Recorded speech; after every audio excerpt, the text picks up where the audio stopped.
Now, does anybody know what this is supposed to be? There are certain rumours going around, a block of toilets or a little sort of gamekeeping hut to keep an eye on the Slessor Centre. It's got these, it's like a fake log cabin. These aren't real logs, they're just the ends of logs sort of stuck onto the wall there, as you can see. But yeah, nobody really knows what its purpose is at the moment. I'm sure all will be revealed. Maybe this is a portal to another world below the Slessor Gardens, because it certainly is a massive area, so who knows what lies below this huge untamed area. Now, adventures in design. The hoarding runs all the way along here. Has anybody actually read what it's all about? I haven't.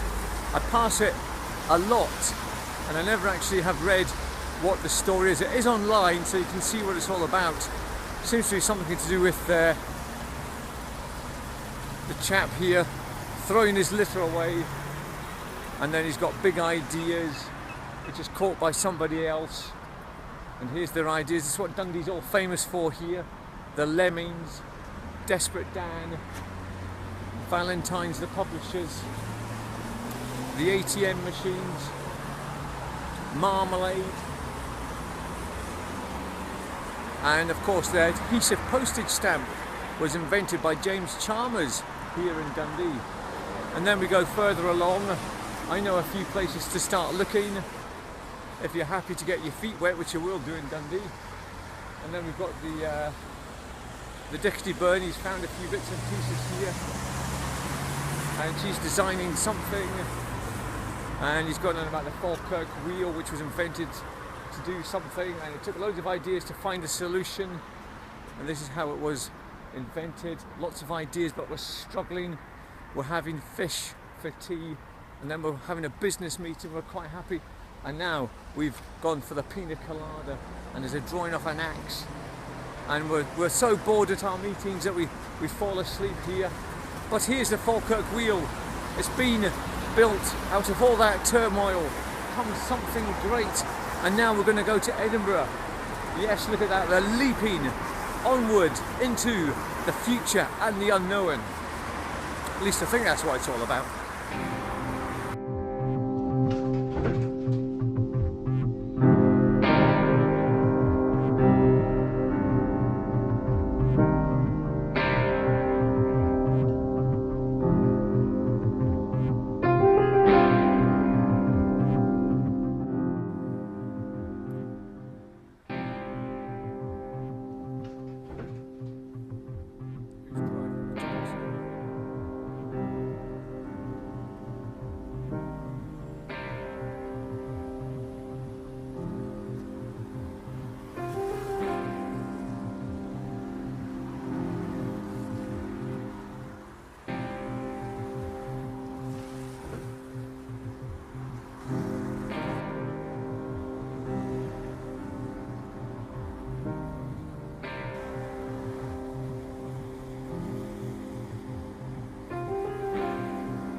I'm not sure what my phone is doing, man. I've just got a message from my wife that, okay dear, kiss, kiss, kiss, kiss, kiss, kiss, kiss, kiss. Steady on, dear. Crikey. Yes, what was I saying? Oh, hang on a minute, I forgot what I was on about. Anyway, I'll just carry on and start something new. I was just thinking that I've got this coffee here from Costa, which I got from the Tesco over the road there at Riverside Drive. And I'm going to tell you this, folks, it was made by a human, and it is not as good as the one I get in the machine over at Newport. It's a Costa machine. So I'd just like to say, machine coffee, for me, it is better than the human coffee. The human obviously had an error in the system today, whereas the machine always makes it the same. This just tastes slightly not as good, put it that way, man. However, there we go. So I'm on the opposite side of the water today from where I normally have my breakfast, and I'm just thinking about where to go next. I've been watching this chap on YouTube, and I strongly suggest you go and watch him as well. If you like what I do, what he does down south is very similar to what I do, but he does it around London. John Rogers, R-O-G-E-R-S. John Rogers, his name is, and he goes around just kind of doing similar things to what I do, but his is more on a cinematic scale. He does lots of great filming and stuff, you know, compared to my amateur ramblings. Anyway,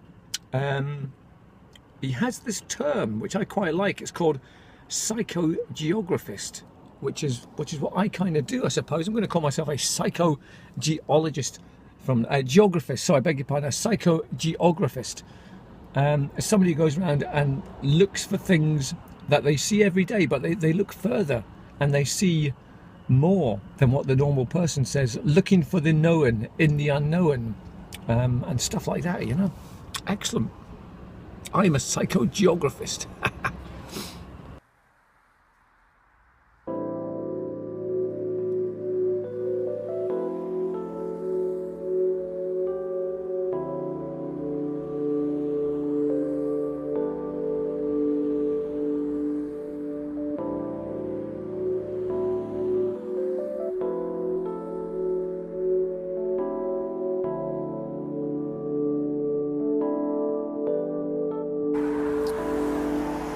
Just further along the Tay to have a look at these old arches. Oops, it is.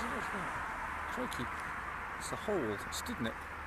To look at these old arches. I've never actually managed to get in there before. That looks like a complete tarry mud fest.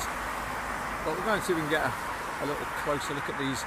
And there's a fantastic old red building up here, part of the old Tay rail bridge as it comes in onto the land.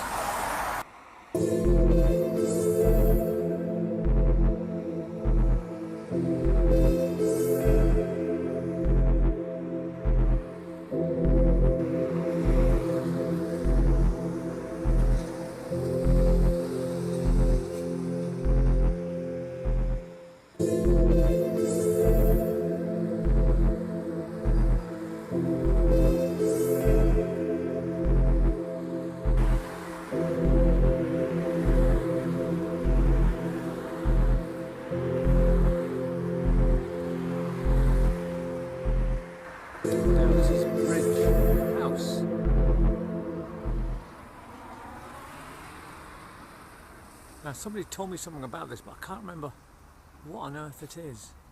But it is somebody's house. And it's right by the bridge. So there we go. Bridge house.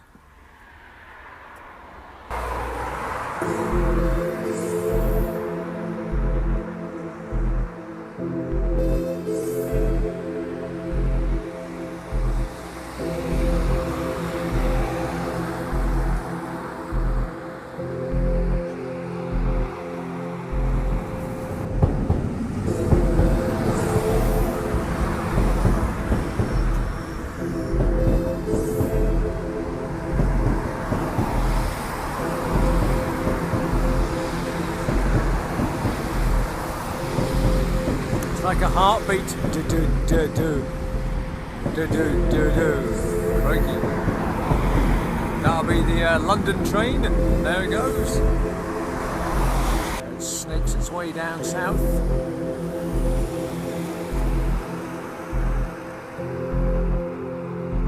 she goes.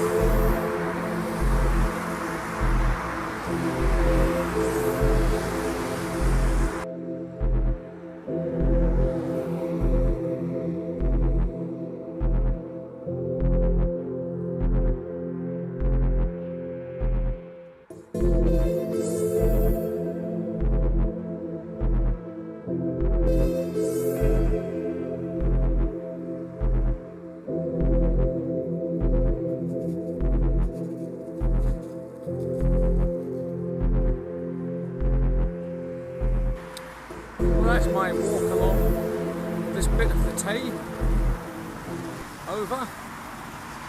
So as always, thank you very much indeed for joining me this morning. We're going to just head home now and see what else the day brings. Probably just a complete big fat lazy chill, I would think.